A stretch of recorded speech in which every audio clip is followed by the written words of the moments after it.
김성회 열린민주당 대변인과 또 정치 현안에 대해서 좀 더 깊숙이 들어가 보도록 하겠습니다. 김 대변인님. 네, 안녕하세요. 네. 무엇보다도 지금 열린민주당으로서는 오늘 나온 재판 결과에 대해서 상당히 많은 관심과 또 파장이 있을 것으로 예상되는데, 최강욱 대표 1심에서 이 의원직 상실에 해당되는 선고를 받았는데 어떤 이유이고 어떤 내용이었고 이 판결 내용에 대해서는 어떻게 보시는지요? 예, 저도 재판정 지금 다녀왔는데요. 네. 좀 일단 충격적이고 유감이라는 말씀 먼저 드리겠고, 아하. 징역 8개월에 집행유예 2년을 받아서 이제 형이 확정됐을 경우에는 의원직 상실형에 해당하는 형량입니다. 네. 이제 따지고 들어가 보면 지인인 조국 교수의 아들이 네. 인턴 활동을 법무법인 청맥에서 했음에도 불구하고 그것을 이제 하지 않았다. 이제 허위로 작성했고, 이게 이제 사문서 위조라는 것은 범죄가 되지 않거든요. 네. 그래서 이 인턴 증명서를 입시에 활용했기 때문에 업무 방해다. 이런 혐의로 지금 검찰에 기소가 돼서 네. 쭉 조사를 받았는데, 이거 하던 당시가 이제 공직기강 비서관으로 있던 시절이었거든요. 그 윤석열 총장이 원래 이성윤 서울지검장이 지휘를 해야 되는 사건인데, 네. 윤석열 총장이 지휘 체계를 뛰어넘어서 검찰총장의 개별 사건에 대해서 지휘를 해서 들어간 굉장히 드문 케이스였어요. 법상으로 아하. 안 되도록 되어 있거든요. 네. 근데 저희가 이제 이 얘기를 드린 이유는 오늘 판결에서 좀 충격적인 부분 중에 하나가 판사님께서 검사 동일체 원칙을 말씀을 하시더라고요. 근데 우리 진행자도 잘 아시겠지만 검사 동일체 원칙이라는 게 검찰에서 사라진 지가 꽤 됐거든요. 네. 검사 동일체라는 네. 것이 모든 검사는 동일하다, 이 의미인가요? 예, 그러니까 모든 검사들은 동일하게 움직이는 것이기 때문에 검찰총장이 이 지검장을 뛰어넘어서 개별 검사에 대해서 이렇게 얘기한 것 자체가 문제를 삼을 수 없다라는 취지의 판결이 포함되어 있었는데, 예, 이미 10년 전에 검찰 내에서도 사라진 검사 동일체 원칙이 판결문에 등장하리라고 저희가 전혀 예상을 하지 못했고요. 아하. 예, 그렇게 해서 이 공직기관 비서관을 압박하기 위한 수단으로 이제 기소가 됐던 거로 저희는 판단을 하고 있는데, 네. 다행스럽게도 재판 과정에서 인턴 활동을 했던 자체는 인정을 받았습니다. 그런데 그럼에도 불구하고 이게 취업하기 전에 인턴이라는 걸 하는 경우도 있잖아요. 네. 이 조국 교수의 아들은 그냥 학생 시절에, 고등학교 시절에 인턴이니까 사실은 잘 아시겠지만 그럴 때 인턴이라고 하는 건 무슨 업무를 배운다기보다는 그런 직장에 가서 체험 활동을 해보는 걸로 다 인식을 하는데, 네. 판사는 이 직장 활동에 준하는 인턴 활동이 아니었기 때문에 인턴 활동을 한 것은 맞지만 그만큼 기재한 만큼의 내용은 아니었기 때문에 유죄다, 이런 식으로 좀 판결이 나와서, 그렇군요. 예, 항소심에서 더 따져봐야 될 거라고 저희 보고 있습니다. 네. 항소심에서 더 따져본다라는 또 이야기까지도 전해주셨고요. 네네.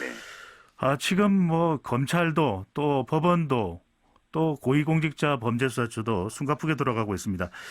이 박범계 이제는 장관이 된 거죠. 이 인사청문 보고서가 채택이 됐는데, 김 대변인께서는 어떻게 보십니까? 앞으로 법무부와 또 검찰과의 관계, 박범계 장관과 윤석열 검찰총장의 관계, 갈등이 또 다시 재현될까요? 아니면은 좀 종전과는, 기존과 추미애 장관과는 다른 방향이 될까요? 대통령께서 정확히 기자회견에서 언급하신 대로, 네. 법무부와 검찰은 함께 협조해서 검찰 개혁을 마무리해주기 바란다라는 언급을 하시지 않았습니까? 지금 좀 오래된 얘기입니다. 박상기 법무부 장관과 김부겸 장관 간에 합의했던 검경 수사권 조정이 1월에 발의가 됐는데, 예, 그래서 6대 주요 범죄에 대해서 검찰이 하기로 하고 나머진 경찰을 보내기로 합의가 됐음에도 불구하고 검찰 내부의 수사 조직 관련된 정비가 전혀 이루어지지 않고 있는 문제가 있었거든요. 이런 것들에 대한 조직 정비라든지 이런 것들을, 예, 검찰과 법무부가 사이좋게라는 표현이 좀 이상하긴 하지만 협조해가면서 하는 문제로 되기 때문에 좀 법무부와 검찰 간의 갈등은 없을 거라고 보고요. 네.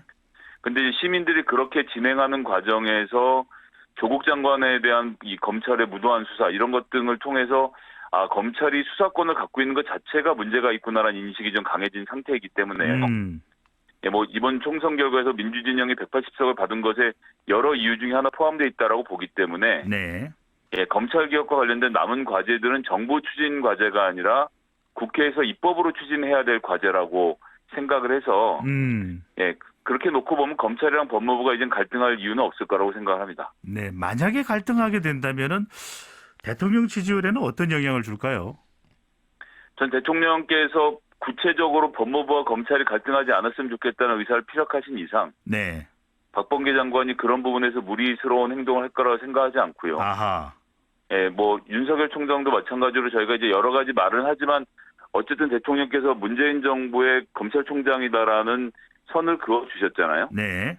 예, 본인의 직분에 걸맞게 행동할 거라고 생각하고 있습니다.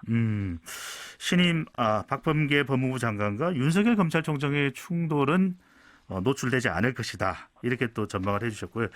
조수진 국민의힘 의원과 관련된 논란이 지금 일파만파로 커지고 있습니다. 고민정 더불어민주당 의원에게 했던 발언 때문인데 어떤 발언이고 어떤 파장이 있을까요?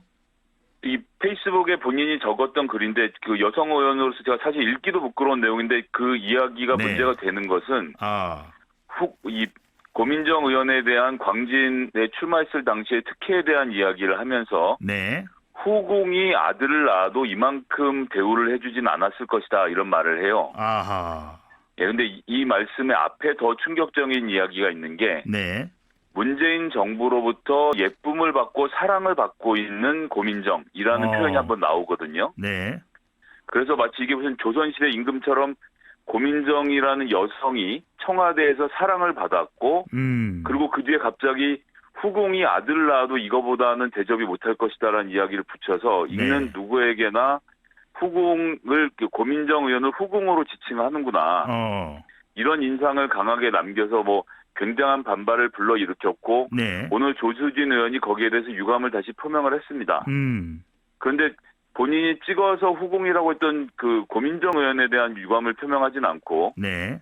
자신의 의견이 뜻과는 다르게 전달됐다는 점에 대해서만 유감을 표명했기 때문에 문제가 이렇게 쉽게 가라앉을 것처럼 보이진 않네요. 그런데 조수진 의원의 경우에는 언론인 생활도 하고 상당히 더 파장이 있을 수 있다는 걸 예견하지 못했던 걸까요?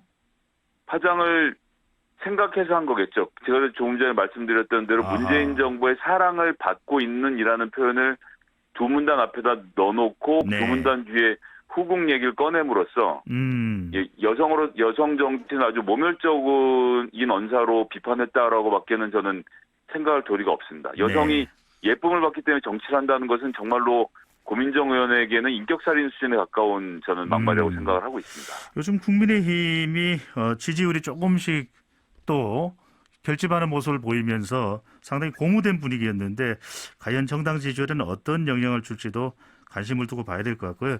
보궐선거 이야기 좀 해보겠습니다. 지금 서울시장 보궐선거에서 여권 후보로는 더불어민주당이죠.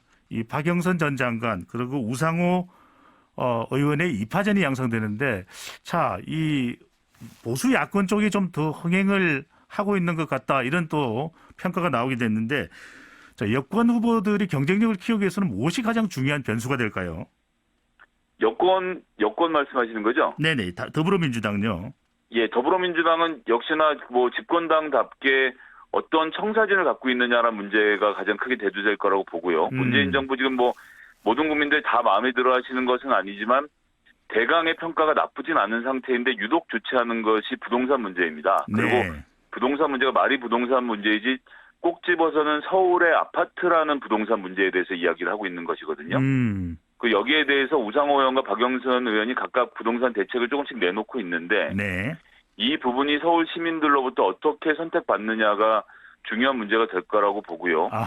거기서 이제 어떤 아이디어를 내놓고 서울 시민들 생각에 이런 정책이 있으면 서울시가 나아지겠구나라는 생각을 만들게 하는 그것을 누가 가지고 나오느냐에 승부가 걸릴 거라고 생각을 하고 있습니다. 서울시장 선거를 볼 때 이제 이슈는 부동산이 되는데 보수 야권, 국민의당 또 국민의힘은 보수 야권 단일화가 가장 중요할 텐데 안철수 국민의당 대표는 단일화에 대해서 상당히 우려하는 발언도 했습니다. 김성애 대변인께서는 보수 야권 단일화 가능할까요? 안철수 후보는 지금 당장 단일화를 했을 때 가장 유리하기 때문에 빠른 속도로 진행을 하려고 하고 있고요. 김종인 비대위원장은 지난 2017년 대선 과정에서 안철수라는 정치인을 겪으면서 둘 간에 좀 갈등이 많이 있었던 걸로 알고 있는데 그것 때문에 안철수라는 정치인 자체를 신뢰하는 모습은 보여주지 않고 있는 상태 아닙니까? 해서 국민의힘 내부에서 먼저 후보를 선정해서 그 후보와 1대1 단일화를 시도하겠다는 이야기를 지금 꺼내고 있죠. 네. 그렇기 때문에 그렇게 갈 경우에는 지금 당장 안철수 후보가 지지율이 높지만 실제로 이게 한 달 정도 지나가고 나면 국민의힘 자체 경선의 과정을 거치면서 후보가 탄력을 받을 것이기 때문에 네. 예, 승부는 백중세로 돌아갈 것으로 보고요. 그런 과정에서 안철수 후보가 과연 나로 단일화, 이외의 단일화를 받아들일 수 있을 것인지 이게 또 하나의 관전 포인트가 될 거라고 생각하고 있습니다. 안철수 본인이 아닌 보수 야권 국민의힘 후보로 단일화 자체도 받아들일 수 있을지가 중요한 관건이 될 수 있다는 말씀해 주셨습니다. 뭐 지금 하시고 있는 말씀들을 이제 주요하게 짚어보면 네. 안철수로 단일화해서 국민의힘이 나를 도우면 서울시장을 탈환해 올 수 있다라는 것이 말씀이 요지로 좀 보이고 있거든요. 네, 알겠습니다. 김 대변인 오늘 말씀 잘 들었습니다. 네, 감사합니다.